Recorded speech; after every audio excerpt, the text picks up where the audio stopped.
नया फिर दिन हुआ,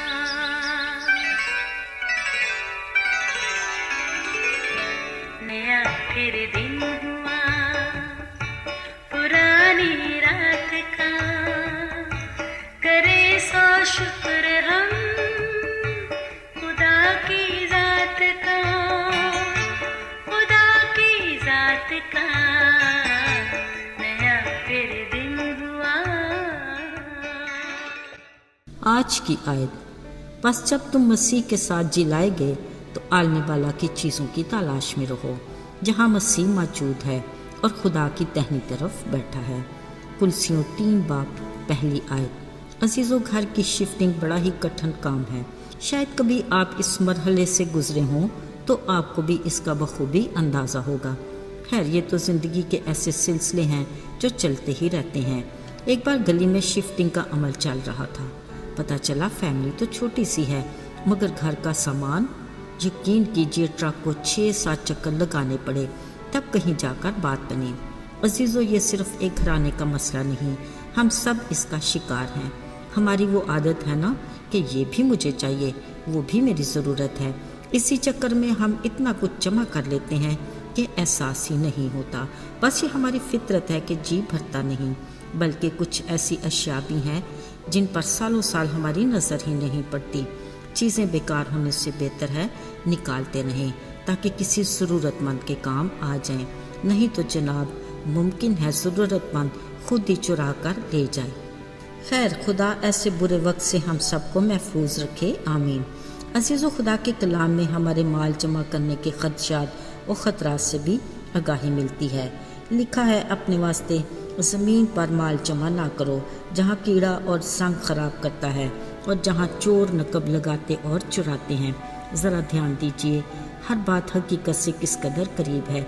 अक्सर औकात तो ये भी होता है कि हम अपने बुज़ुर्गों के जीते जी उनकी कदर तो करते नहीं, फिर अकीदत के तौर पर जब उनकी आंखें बंद होती हैं तो उनकी कुछ चीज़ें यादगार के तौर पर संभाल कर रख लेते हैं। सोचा जाए तो ये बेमकसद किस्म का तकल्लुफ़ है। इन्हीं चीज़ों को कभी कीड़ा लग सकता और कभी जान खराब करता है। अलावा जी, हमारे अपने शौक़ और ख्वाहिशात के घोड़े ऐसे बेलगाम हैं कि मार्केट में आने वाली ऐसी चीज़ों पर भी मन आ ही जाता है जो सिर्फ अमारत का दिखावा और नमूदा नुमाइश होते हैं। फिर जब माल दौलत ज़रूरत से पड़ जाए तो चोरी डाके का धड़का लगा रहता है, जिसका अगरचे हमारे आराम और सुकून को तबाह करने में बड़ा किरदार है। बावजूद इसके मन अपने ही माल और दौलत पर लगा रहता है। फिर यकीनन हमारा हाल उस आदमी का सा हो जाता है जिसकी फसल उसकी तवक्को से बढ़कर हुई और उसने बड़े गोदामों में जमा कर ली और अपनी जान से कहा, तेरे पास बहुत सालों के लिए बहुत माल जमा है, चैन कर, खा पी, खुश रह। अजीज़ों, ऐसे में खुदा हमें वार्न करता है कि अगर इसी रात तेरी जान तलब कर ली जाए तो तेरा जमा शुदा माल किसका होगा। मगर अजीज़ों, ये उसका फजल है कि कई बार वो हमारे हक में सब्र करता और हमें तंबीह करता है कि अपने लिए ज़मीन पर माल जमा करने की बजाय आसमान पर माल जमा करो, जहाँ किसी तरह का डर, खौफ और ख़तरा नहीं। सवाल यह है कि वो कौन सा ऐसा माल है जो हम अपने लिए आसमान पर इकट्ठा कर सकते हैं। अजीज़ों, यीशु ने अपनी ज़मीनी ज़िंदगी में कहा, मेरा खाना तो ये है कि मुझे अपने भेजने वाले की मर्ज़ी के मुताबिक रहना और अपने काम को पूरा करके उसके नाम को जलाल देना है। याद रहे, एन इसी तरह हमें भी खालिक की मर्ज़ी को पूरा करना और अपने कामों से उसके नाम को जलाल देना है।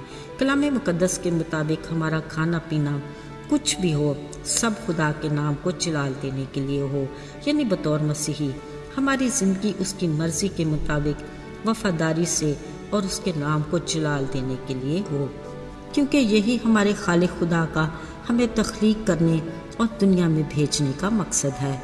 इसलिए खुदा ने कहा, इस दुनिया में माल जमा करके अपना दिल ना लगाओ। उसने फरमाया, बस जब तुम मसीह के साथ जलाए गए हो तो आलम बाला की चीज़ों की तलाश में रहो जहाँ मसीह मौजूद है और खुदा की दाहिनी तरफ बैठा है।